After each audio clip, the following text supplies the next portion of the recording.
Can every magician see Jinn? Can every magician see Jinn? إنما صنعوا كيد ساحر ولا يفلح الساحر حيث أتى. أعوذ بالله السميع العليم من الشيطان الرجيم. بسم الله الرحمن الرحيم. الحمد لله والصلاة والسلام على رسول الله وعلى آله وصحبه ومن والاه وبعد. A journey of a magician.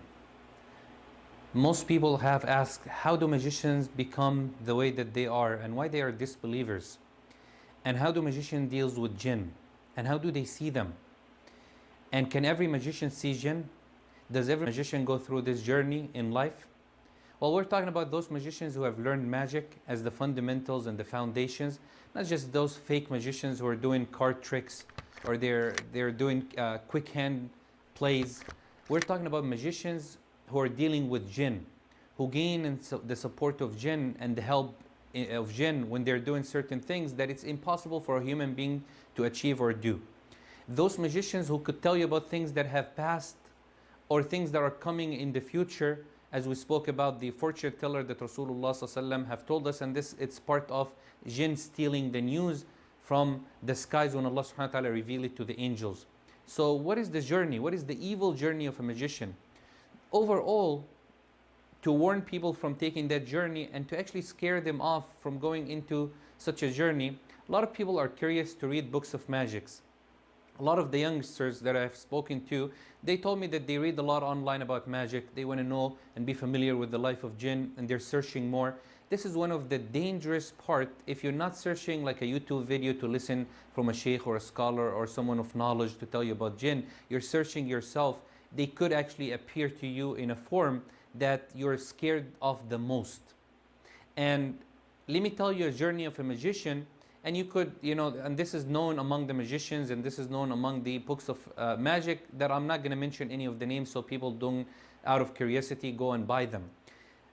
The magicians go through a very tough journey to gain or to end at the level where some of them believe it's a spiritual level. They're fooled by it, by some people, or they have the interest themselves to learn and to become evil.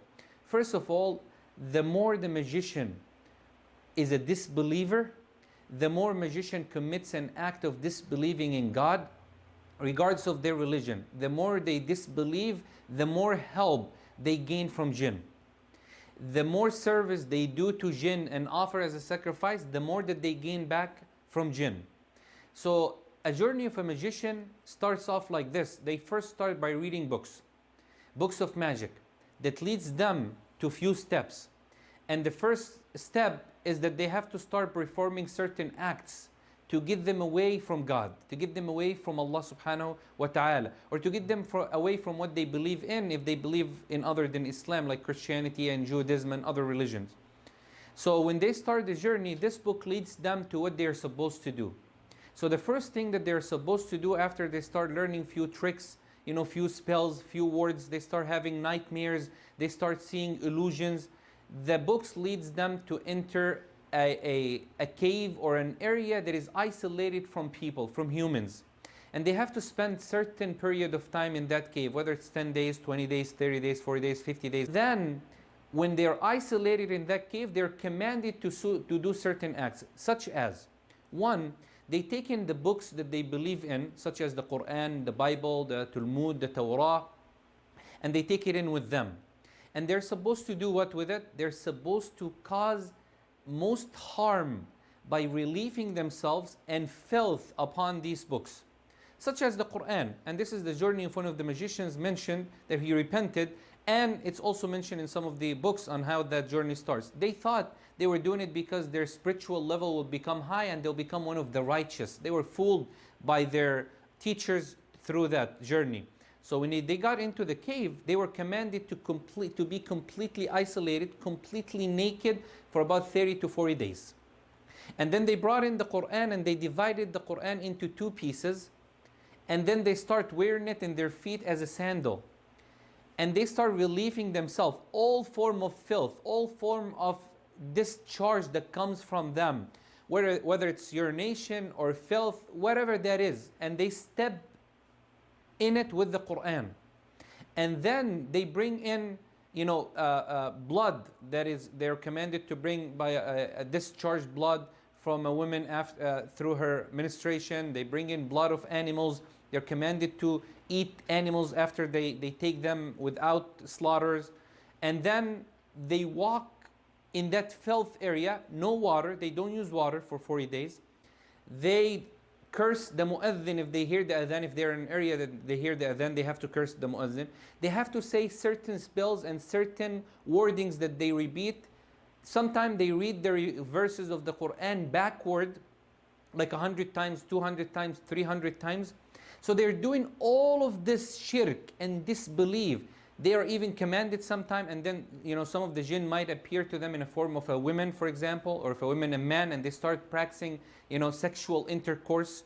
They start doing everything that is forbidden upon them and disbelieving in Allah subhanahu wa ta'ala. So the more they disbelieve in Allah, the more that they gain the help. After the 40 days are over, the jinn would appear to them in a dark room or in a dark area in a form of an animal that they fear the most. And they'll start speaking to them. And if they pass through that fear, then the jinn will make a deal with them. The deal would be that the more you sacrifice, the more you do for us, the more you pray for us. For example, some of the magicians used to pray to the jinn. He would appear to them in the form of a man wearing all white, sitting on a chair. Of course, people won't see that, but the magician will see it. And he'll start praying like we pray to Ruqyah, and he'll start making ruqyah and sujood on the feet of the shaitan without anybody seeing that. But people sees him praying, but in reality, he was praying to the shaitan.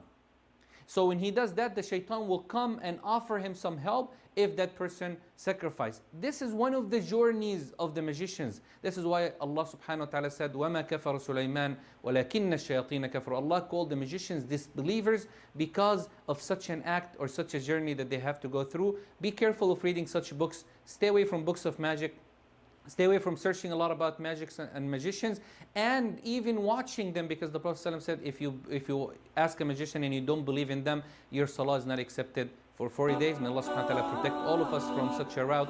May Allah subhanahu wa ta'ala keep our children, our youth safe from such a journey. Allahumma ameen. Wassalamu alaikum wa rahmatullahi wa barakatuh.